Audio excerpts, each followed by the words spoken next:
explore together, and even pray together, man is truly an island unto himself, cut off from other human islands by the deep channels of non-communication. Writing in your journal is one of the best ways I know of to develop more effective communication skills. As you become better at describing life to yourself, you will find that you become better at describing yourself to life. Put into more practical terms, as you become better at saying what you really want and how you really feel to yourself, you will be able to better express yourself and your feelings to others, and in return, better able to understand what others are really feeling and really saying to you.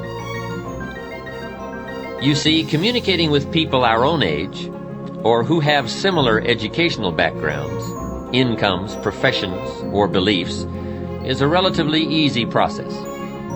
But what about the two people who are, to all outward appearances, radically different? A teenager and a 40-year-old father, a high school dropout and a college professor, a successful lawyer and an unemployed auto worker. Now the real challenges of communication begin to manifest themselves. But they are challenges that using a journal can help us overcome. You see, regardless of the differences in our outer worlds, inside human beings are all basically alike. We've all known sorrow, maybe not from the same event, but we've all experienced the emotion. We've all known the joy of achievement, perhaps in different circumstances, but certainly the same feeling. Regardless of our outward differences, those basic human needs and emotions will always provide a common ground or build a bridge for effective human communications. You see, by the time we have reached adulthood, most of us have experienced almost every aspect of the human drama in one form or another. The problem is that most of the experiences have gone right on by us.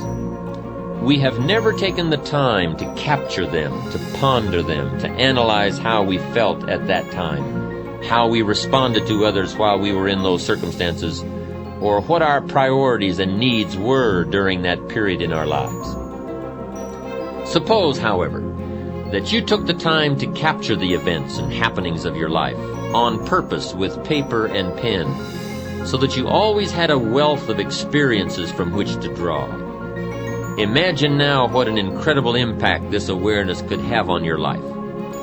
How it could help to bridge the gap between you and your children, your clients, your associates, your neighbors.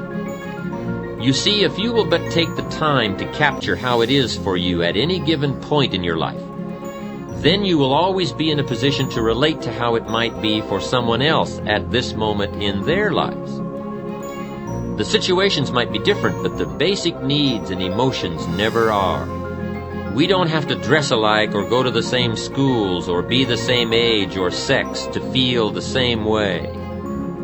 Use your journal then as a textbook for life. Use it to capture the full range of human emotions that you continuously gather from your experiences. I promise you that if you will take just a little time to capture your experiences, the end result will more than repay you for the time you invest. Now here's another question frequently posed about using a journal. The question is, how often should I be writing? The answer to that is simple: as often as you wish and as often as you need. There are two extremes to avoid: never writing in your journal and constantly writing in your journal. In the first instance, you will be participating in life without capturing it, and in the latter case, you will be capturing life without participating in it. Life should be a delicate blend of both observation and action. And let me stress again that the first discipline to be mastered in using a journal is to develop the habit of always having it with you.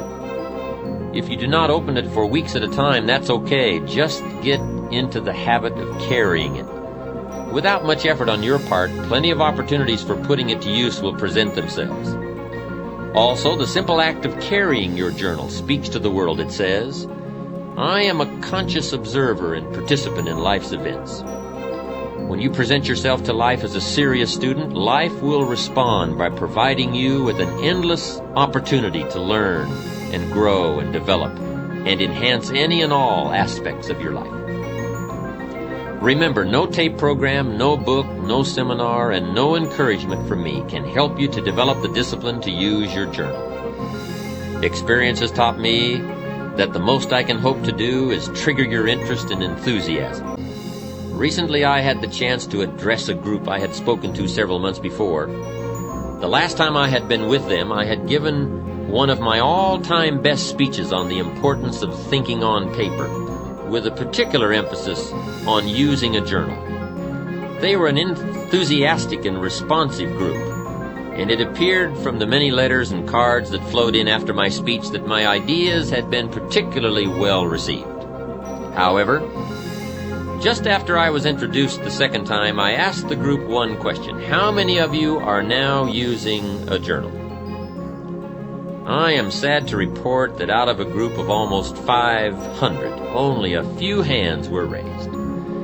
The rest of the audience exchanged sheepish glances, much as you might give your doctor when he asks you if you have cut down on smoking.